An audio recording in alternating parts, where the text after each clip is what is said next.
In this video, we're returning to the Disney Cruise Line to talk about the Remy Dessert Experience.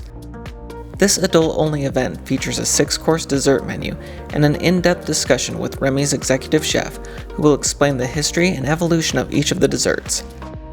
The dessert experience is offered during cruises of 4 nights or longer, aboard the Disney Fantasy and the Disney Dream, and is an additional $60 charge. A similar experience will also take place aboard the Disney Wish at the adult restaurant Enchanté. The event takes place in the afternoon at Remy. In this video, I've included the full descriptions of the desserts from the executive chef and some footage of the desserts and some quick thoughts on them from me. The head server briefly explains how the event will work, with the servers bringing out each dessert one at a time and the chef giving a brief explanation. They also offer a wine pairing for an additional charge of $25 per person.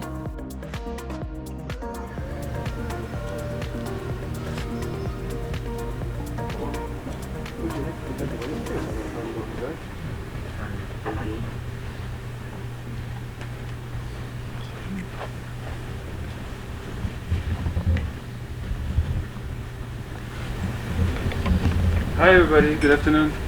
My name is Max and I'm the executive chef of Remy on the beautiful Disney Dream. Welcome to the Pompidou dessert tasting. It's a pleasure to have you here today. And today we start our menu with the macaroon, raspberry macaroon. So this one we fill it up with a raspberry pastry cream in which we inject some raspberry jam, finish with fresh raspberry and some touch of gold leaf. It's served with raspberry juice, which is cold pressed to bring out the freshness of the raspberry, just to sweeten the dessert. The macaron is not a French sweet. Sadly, it's originally from Italy, from back into the 1500s.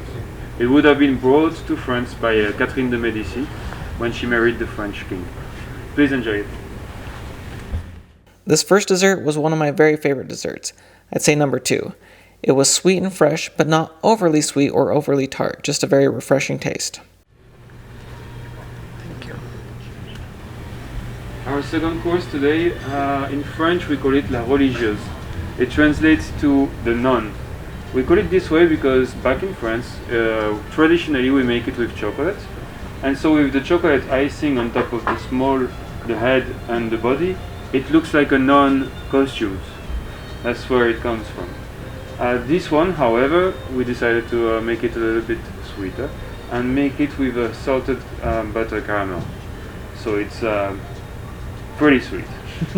We do a pastry cream that we deglaze with this caramel, and then we keep some of the caramel to inject a little bit more, just to make sure we are, on point. We finish with the caramel icing on top and a piece of nut. Please enjoy it.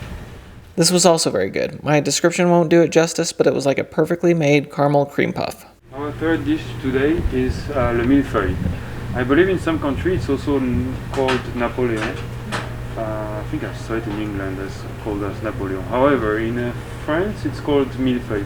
The translation for millefeuille actually means 1,000 leaves. We call it this way because puff pastry is butter that is folded inside of the dough. So we fold this butter and we spread the dough, and then we fold that dough, spread again, and fold again. And when you do a 2 layers millefeuille like this one, if you were to count all the layers of butter and dough, you will get approximately 1,000 layers. It's pretty crazy, but it compounds with the fact that you fold and fold and fold and fold again. So this one is garnished with a diplomat cream, which is a pastry cream in which we fold some whipped cream, and a couple of lines of praline, which is a nut and caramel paste. It is finished with a simple icing. However, for this one, we decided to make things a little bit more tricky for ourselves, and instead of folding the butter inside of the dough, we fold the dough inside of the butter. This results in a puff pastry that is much more flaky, keeps the crunch, but is kind of melts in the mouth. Please enjoy it. This would be my number 3 favorite. The pastry itself was so buttery and flaky, it was delicious.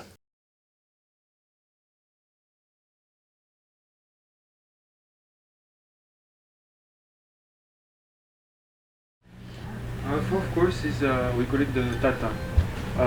Well, Tatam is a way to cook the apple in caramel, basically. For ours, we take the apple, we use a vegetable slicer to make very long bands of apple that we roll very tightly. Once we have a nice size, we make a caramel that we deglaze with yuzu juice. Yuzu is a Japanese citrus which cannot cut through the caramel sweetness and brings a little bit of tartness. So we cook those apple rolls inside of the caramel for approximately an hour at low temperature, just so the caramel goes inside of the apple. We do those little tart cakes ourselves by our beautiful pastry chefs over there. Put the little apple rolls inside, finish it in the oven just to make sure it's nice and warm, and serve it with a vanilla ice cream, served on some buckwheat seeds, a little bit toasted and caramelized. Please enjoy.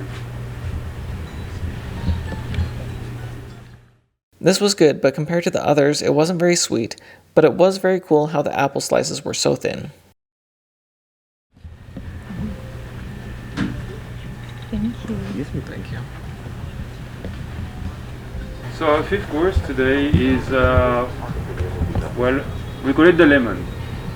Pretty obvious. So this one is one of my favorite. However, this is not the pastry chef's favorite at all, because it takes a very, very long time to do. It's a lot of work to get it done. We start with a case of lemon and a case of lime that we're gonna peel all of those lemons and limes. We take the peel, we chop it up, and then we're gonna cook this peel 5 times in a row in boiling water, just to blanch it, just to take out the bitterness out of the zest of those limes and lemons. So every time we need to bring a new clean water, boil it, and blanch those zest, take them out, and do it again and again and again until we get rid of that bitterness. After that, we cook them 3 times in their own juice. So we take all the juice from those limes and lemons, add some sugar, reduce it a little bit, and then we cook it inside once, put some more juice, twice, add some more juice, and 3rd times. At this point we have a nice jam. It's very tasty, tart but not too much, and just very enjoyable. We keep some of the juice and we make a crema with it. We make this lime and lemon crema, we pipe it in mold, and then we add the jam inside of it. We put those two half spheres together, and then we dip them in a white chocolate, which we color very slightly with a little bit of yellow to give it the nice lemon color. We finish by spraying some of that same chocolate on top of the lemon, and with a heat gun we go around just to give the nice skin effect of the lemon. We finish with the leaf, which is not edible by the way, and it's a pure decoration article. Please enjoy it. For me, the way to open it, let's say, would be with the back of the fork or the spoon, a little tap on top of the chocolate shell, and it will open nicely. Please enjoy. This was my very favorite. It was absolutely amazing. Inside, it was filled with a delicious lemon custard, but I loved it so much I honestly forgot to film the inside. I was enjoying it so much as I was eating, so that tells you how much that I loved it, that I forgot to actually film how great it was.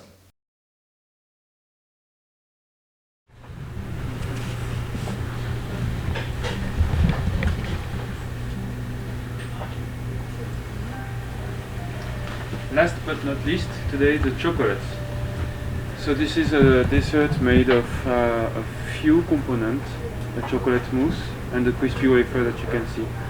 However, they are quite powerful components. The chocolate mousse is made with Valrhona Tanariva, which is a milk chocolate of 33% content of cocoa from Madagascar. The crispy wafer, we make it here. It's kind of a paste that we make with egg white, water, flour and cocoa powder. We cook it in a pan, and once it becomes thick enough, we spread it on baking sheets, put it in the oven just a few minutes at high temperature, and when we take it out we rip off the baking sheets, and we lay it on a cold surface, and just by laying it on the cold surface, this tuile basically kind of like curve very quickly. It's quite technical to do, but that's a very nice crunch. However, they take the humidity very quickly, so we need to serve it as soon as we make them. This one is served with a couple of caramelized macadamia, some nuggets of praline feuilletine, and a thick, rich chocolate and ginger sauce. Please enjoy. This last one was my least favorite. It has more of a bitter taste, and after so many amazing desserts, this was just okay. While this dessert experience isn't something I would do on every cruise, I'm very glad I was able to experience it. It is a very fun experience, both getting to eat so many desserts and getting to hear from the head chef. If you do plan to go, make sure you pace yourself accordingly, because there is a lot of desserts to eat, and by the end of this I was so full. Once again, the experience is $60 per person. The additional wine pairing is $25 if you want that included, and for anyone interested, they do offer a complimentary glass of champagne with one of the last desserts. If you found this video helpful, please give it a like and consider subscribing to the channel, because my hope is always to make your next Disneyland adventure a little bit more magical with tips and tricks, food reviews, and news. Thanks so much for watching.